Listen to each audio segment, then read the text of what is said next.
In this country, when a girl turns 16, she is finished with the government orphanage system, given a bus ticket to wherever she comes from, and she's done.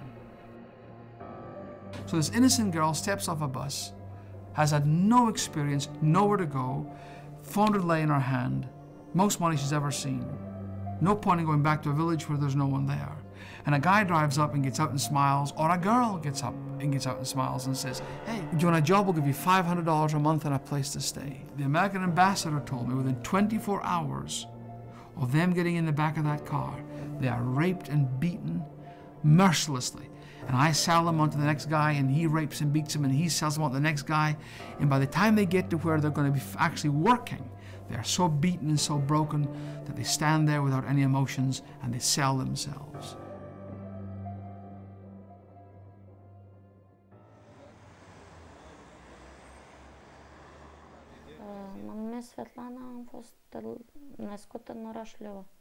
My name is Svetlana. I was born in the city of Lvova. Svetlana came here. She had been in Turkey, trafficked. This lovely young girl, her name is Svetlana. Her story is very sad. She's one of the trafficked young women of Moldova. When I first met her, she was desperate. A desperate girl with nowhere to go and a baby that was coming literally any moment. She was hard. I saw such hurt in her. She'd been bought for $1,500. She'd been beaten, put in a room with rats to live, used God knows how many times. She escaped by a young man helping her. But unfortunately, these girls that have been trafficked take the hurt with them. They're so devalued in their own heart, in their own self-worth, their self-image. I was hoping that we were reaching her and getting into her heart more and more.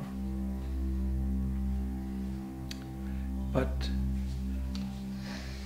somewhere inside her, the hurt and the shame just consumed her. We did everything we could trying to hold her heart here, and she wouldn't stay. All we have is a sorrow, because I don't know where she's gone. I don't know where little Maria is, her baby.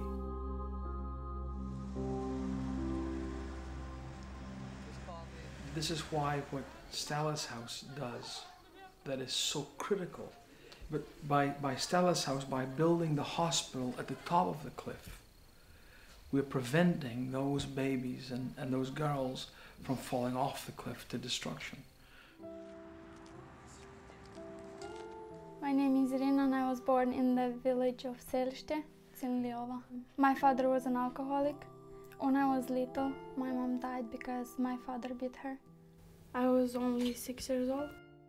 After my mother left, he didn't have whom to beat and he turned to beat on us.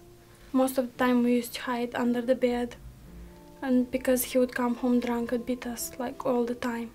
He said that he didn't really need us, so the mayor of the village saw the conditions we lived in, and some of the people from the village told the mayor how we live and how my dad beats us. So the mayor came and took us away.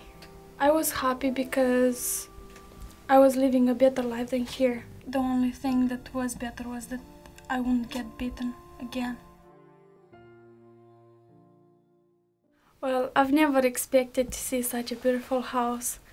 And it's not just a house of building, it's not just a building. It was a house for building lives. Because the minute I entered that house, my life changed.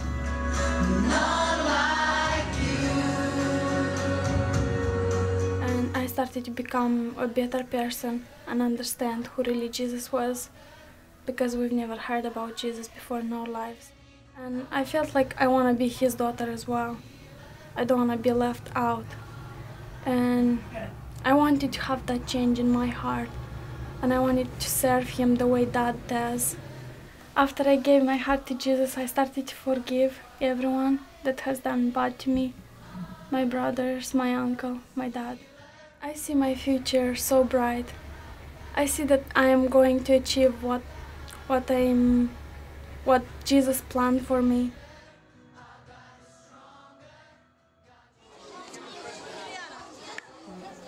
You know, I've heard and watched the videos about Stella's voice and for years, and cried and you know, heard all the stories about the orphanages and the girls and, you know, the boys, and really my heart went out to them. And coming here has been very emotional for me. Cindy and I have become Stella's voice. In Knoxville, Tennessee. Stella's voice has become the most noble thing that we've ever been a part of in 27 years of ministry. It has become the mission branding project of Covenant Life, Stella's voice. Everything else takes a back seat to that.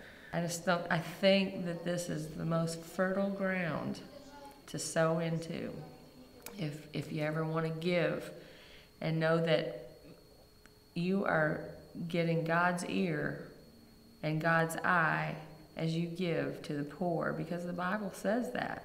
The most noble thing that I have ever been a part of is Stella's voice. And if they want to transform their church, their ministry, and their personal lives, then to get involved with something that is bigger than themselves. You're never any more like God than when you're a giver. Cindy and I are proud to be Stella's voice.